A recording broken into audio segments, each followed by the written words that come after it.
a chart from him that he says, Japan's busted because look, their workforce is shrinking. So what were the macroeconomic outcome of Japan actually going from a growing to a shrinking number of people of the working age bracket 15 to 64? Well, their GDP growth over the first decade of this century hasn't been the highest in the world, but on a per capita basis, which is what matters, they've been doing pretty well. No problem there. As one of the articles noted, that Japan's exports were 3 times what in 2006 what they were in 1989, just before the workforce started to shrink. And in terms of unemployment rates, they've got low and, apart from the global financial crisis, trending downwards in unemployment. Of course, that was before Abenomics, so that's another contentious issue as to whether Japan's positive trends can keep going if they adopt the sort of neocon policies that the current government seems bent on pursuing. The quote there from the Financial Times says that if the business of state is to project economic vigour, then Japan is failing badly. But if it is to keep its citizens employed, safe, economically comfortable and living longer lives, it's not making such a terrible hash, it seems. So what is Australia's business of state? What is it that our government is trying to do? Because we need to know that in order to know what arguments to put in terms of how to get there. Is it to keep its citizens employed, safe, economically comfortable and living longer lives? Might we add in a stable, bountiful and beautiful environment for many generations to come? Or is it the largest possible GDP growth, which might translate into the biggest spending per person, regardless of how much extra debt they're accumulating in the process? Or is it about the biggest profits for big investors? Or indeed the greatest speculative gain for property traders? And I would say actually it's the last one. And the second. The second last one's pretty important, but when it boils down to what the policies that they're actually pursuing, after all, that's Bernard Salt's day job, is a spruiker for property developers. If you wouldn't mind, I would say you missed one completely. Quite possibly, what would that be? The largest amount of tax collectible by the government. That would probably be the primary one. Well, yeah, and there they have a strangely one-sided view of not looking at what the cost implications are of those strategies of keeping the revenue up. So it's about a balance between revenues and costs, and we'll get onto those costs pretty shortly. So the intergenerational reports, of which we have just had the 4th one released, were introduced in 2002 to build public support for accelerated population growth. Don't be under any illusion that this is an objective, academic type of presentation from Treasury's experts. This is a political document involving a great deal of selective data picking. It constructed 2 myths. The first is that ageing is an economic disaster, and the second is that immigration is a means to rebalance our demography and ensure that we don't have such high levels of ageing that we can't cope with them. It greatly exaggerates the cost of ageing, and it completely omits the cost of population growth. And it projects fiscal deficits, which is the scary bit of the report, by assuming that tax and welfare policies will not adapt. That we can't make quite trivial changes in policies in order to accommodate shifts in costs between, for instance, education and healthcare. Richard Dennis published quite a good article in Crikey on Thursday in response to the release of the latest IGR, and that was the title, Hockey's IGR is meaningless forecasts based on magical thinking, and I fully agree. So after the release of that one in 2002, sure enough, the Howard government did act very quickly and abruptly to increase the rate of Australia's population growth. And this is a bit of an outdated chart, but it's from Dr. Alison Taylor, which was a demographer at Queensland Treasury, and she's a prominent demographer in Australia to this day. So it's not my data, it's not data picking, that's the official data. Over a very short period of time, the Howard-Costello regime doubled immigration and introduced a baby bonus that subsequently the birth rate in Australia jumped by about 20%. So it had been around 250,000 a year for the last 40 years, since the early 60s. And because it was held stable by a fall in fertility matched by an increasing population of mothers. So it was about steady, and then suddenly it's jumped up to 300,000 a year. That's a very significant shift, equivalent to about an extra 100 schools per year required to find places for those kids to go to school. The Rudd government, of course, stepped it up even further. And we've dropped down a little bit from there, but we're still hovering around the 400,000 a year additional people in this country. So that was a massive demographic experiment.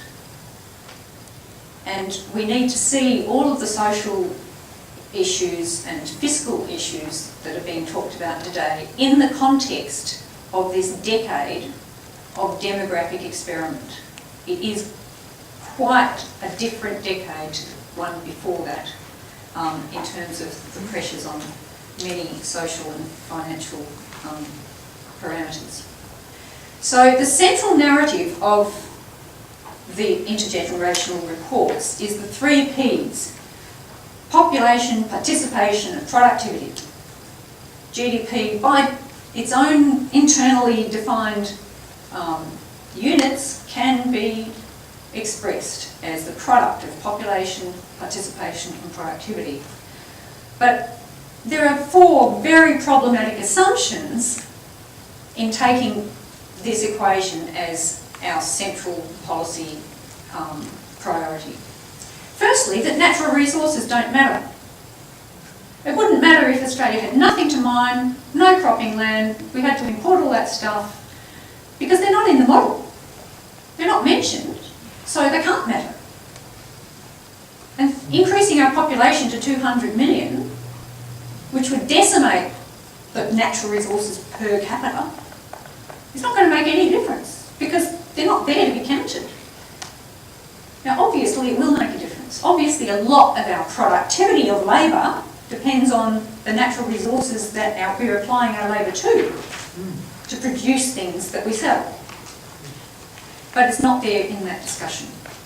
The second one is job seekers create jobs.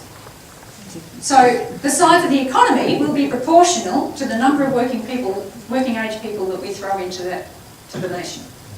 This is what they're trying to tell us. This is what they're trying to tell us. You say it plain like that, and it sounds silly, but this is exactly what they are telling us in different words. Job seekers create jobs. It's because they're economists and they are silly. The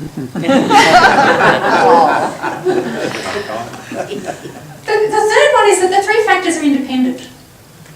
So even if the government doesn't have all that much direct control over productivity and participation rates in the workforce, but at least they can control population, which is what they've chosen to do.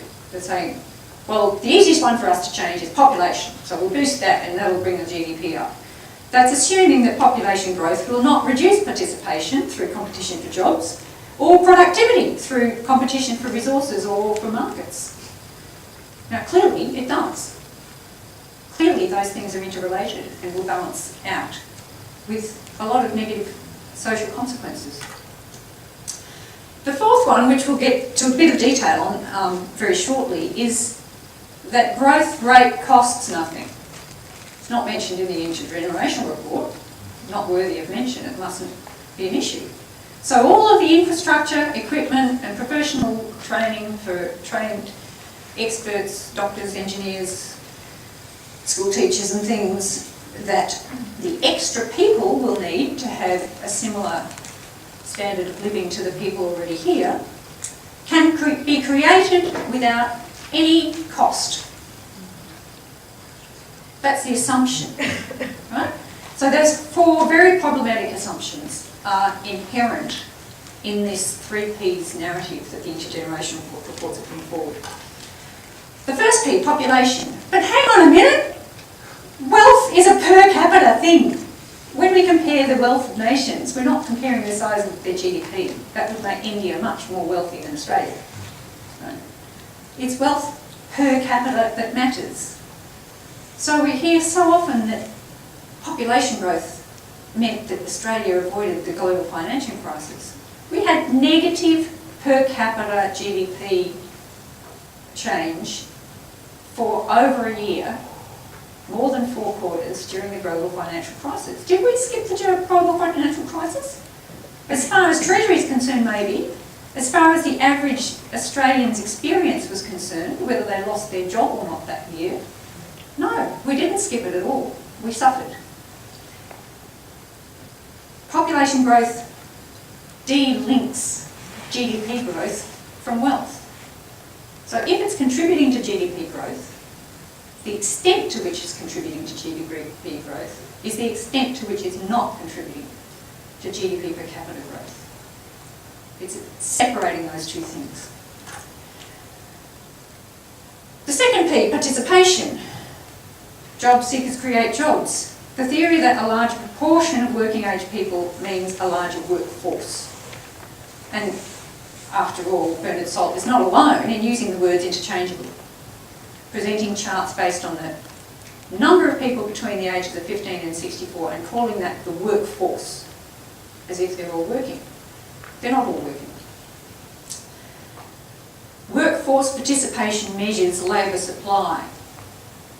This is what we hear from economists all the time. So it's saying the people who are not counted as participating in the workforce don't want to work and can't be persuaded to work, aren't offering themselves for work.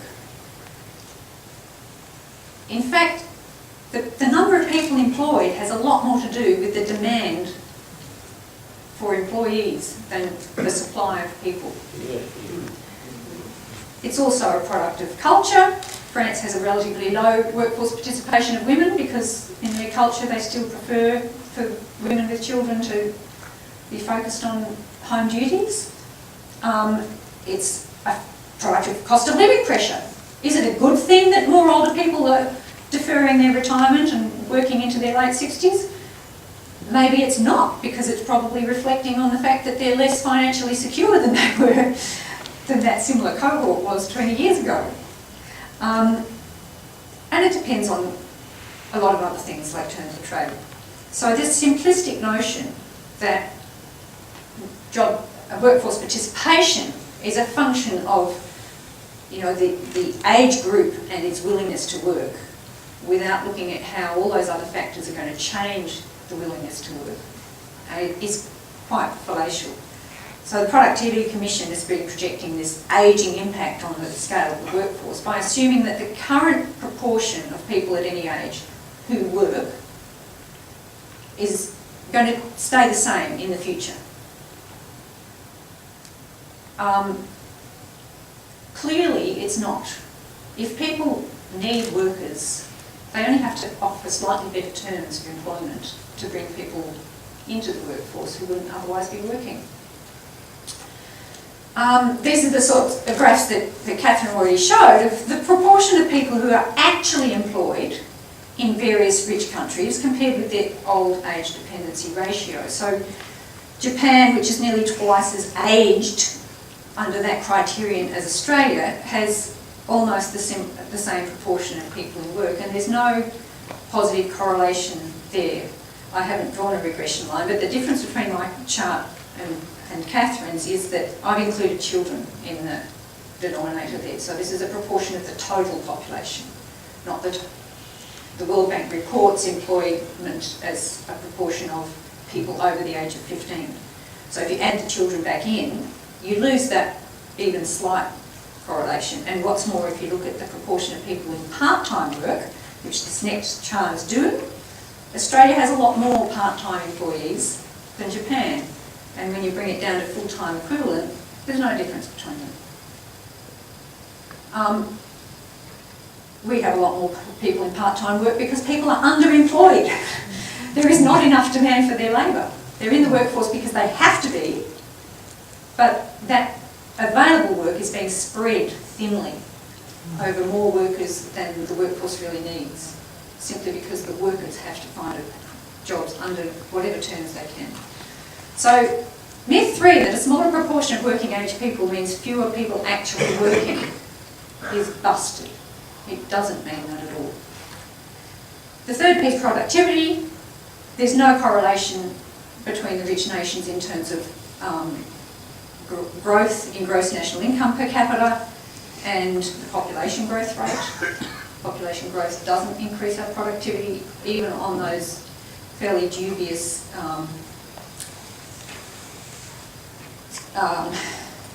definitions of what productivity is. I mean, productivity under GDP rules can be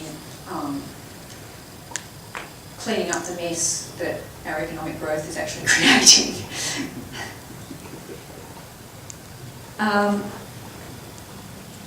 So are we measuring productivity decline as GDP growth? Because we've got diseconomies of density, which mean that we have to pay far more for a certain amount of extra traffic flow into cities because we have to put it in a tunnel, whereas before we just had to install the traffic light.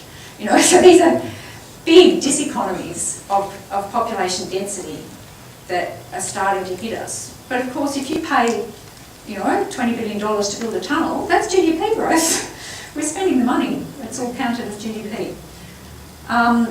There are all sorts of unremunerated costs of people trying to be in the workforce under these stressful conditions, including very long commutes, which people aren't paid for, and yet that's part of the effort that they have to put in to have the productivity which adds to GDP. So if you included that effort, the unremunerated effort, as part of their productivity would be going down.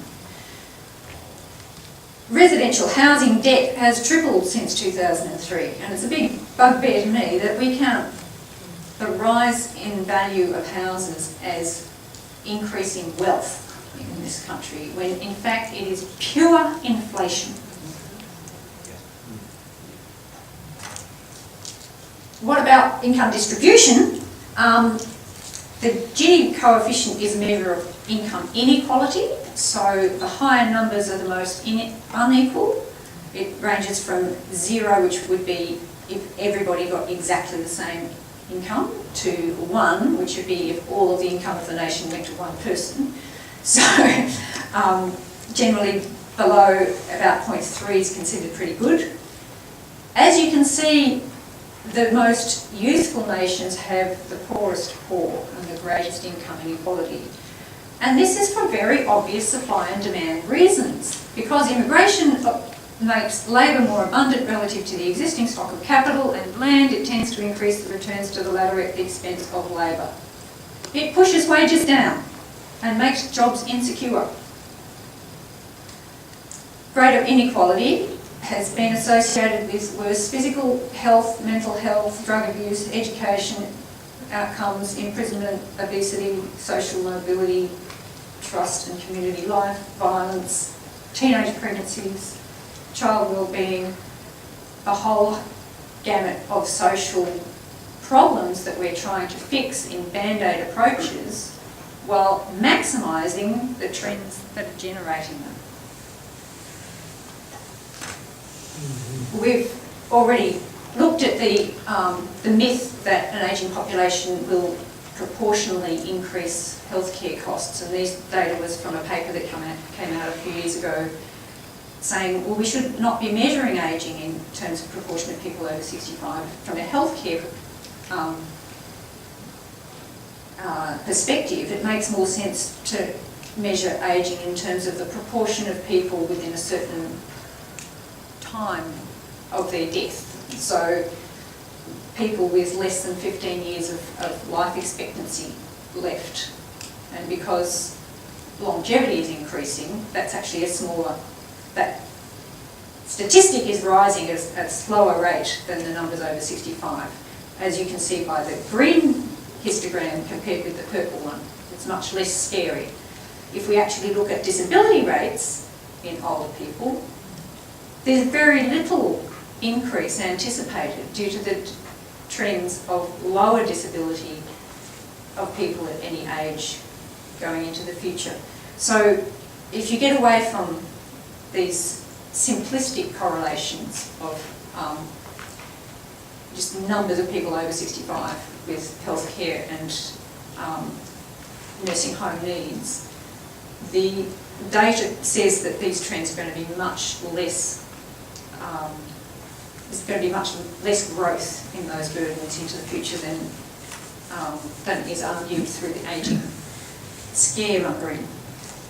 Can we afford the pensions?